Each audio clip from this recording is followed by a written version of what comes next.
Сөз Қазақстан Республикасы парламенті мәжілісіндегі Республика партиясы фракциясының жетекшісі, Конституциялық комиссия мүшесі Айдарбек Асанұлы Қожанзаровқа беріледі.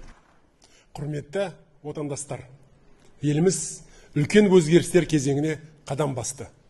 Біз алдағы ондаған жылда ауқымды түрде жүзеге асатын шешімдерді қабылдап жатырмыз. Ата заңның жаңа жобасын бекіту тек заңдық қажеттіліктен туған жоқ. Бұл қоғамның әділдік пен заманауи басқаруға сұранысына берілген нақты жауап. Реформалардың бағыты анық және түсінікті. Біз саяси жаңғыртудан жаңа экономикалық моделге өтеміз. Бұл өзгерістер күшті, еркін технологиялық экономикасыз мүмкін емес екенін түсінеміз. Сондықтан жаңа конституция жобасында білім, ғылым және инновацияға басымдық бердік. Мұның барлығы отандық кәсіпкерлер мен шетелдік инвесторларға нақты бағдар көрсетеді. Бизнестің рөлі маңызды. Азаматтардың өзі ынтасымен кәсіп ашып, жаңа жоба бастауы елдің дамуына алға басатын негізгі күш. Қазір шағын және орта бизнестің ішкі жалпы өнімінің 40% береді. Бірақ бізге тек өсім емес, сапалы және тұрақты даму керек. Жаңа басқару жүйесіне мемлекет адам үшін қағидасы жүзеге асады. Әр адам еркін жұмыс істеп, өз кәсібін кедергісіз жүргізе алады. Енді заңдарда кәсіпкерлердің жағдайын кері әсер ететін нормалар жүрмейді. Мемлекет пен бизнес серіктес ретінде жұмыс істейді. Бұл экономикадағы заң мен тәртіп қағидасының нақты көрінісі. Біз цифрлық мемлекет құрамыз. Жасанды интеллекттің енгізу және толық цифрландыру жай ұран болып қалмайды. Бұл ұлттық идеологияның өзегі және экономикалық моделінің негізі.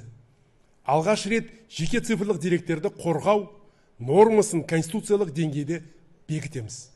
Финтех пен стартапқа жаңа жол ашамыз. Бюрократиялық кедергілер шенеуніктер емес, алгоритмдер жояды. Мұндай цифрлық ашықтыққа жаңа инвестициялық кезеңді толық іске қосуға негіз болады. Біз сапалы инвестицияға ұмтыламыз. Ол шикізатты терең өңдеуге, индустрияландыруға және жоғары технологиялық өндірістерді бағытталады. Негізгі басымдық мұнай химияға, металлургияға және агроөнеркәсіп кешеніне аударамыз. Яғни оларды ел ішінде өңдеп, қосылған құны жоғары дайын өнім шығару басты міндет болады. Бұл жаңа өндіріс ашуға, жұмыс орындарын көбейтуге және табысты арттыруға мүмкіндік береді. Конституция инвестордың салған қаржысын қорғайды және ережелердің тұрақты болуын қамтамасыз етеді. Соның арқасында бизнес ұзақ мерзімге жоспарлап, сенімді жұмыс істей алады. Жаңа конституция биліктің халыққа есеп беруін күшейтеді. Бюджет шығынын ашық етеді. Әрбір бөлінген теңге нақты нәтижеге, елдің дамуына бағытталу керек. Осы арқылы ел басқару жүйесі тұрақты әрі толық жұмыс істейтін деңгейге көтеріледі. Заң, қаржы, бақылау және жауапкершілік тетіктері жүйелі түрде орнығады.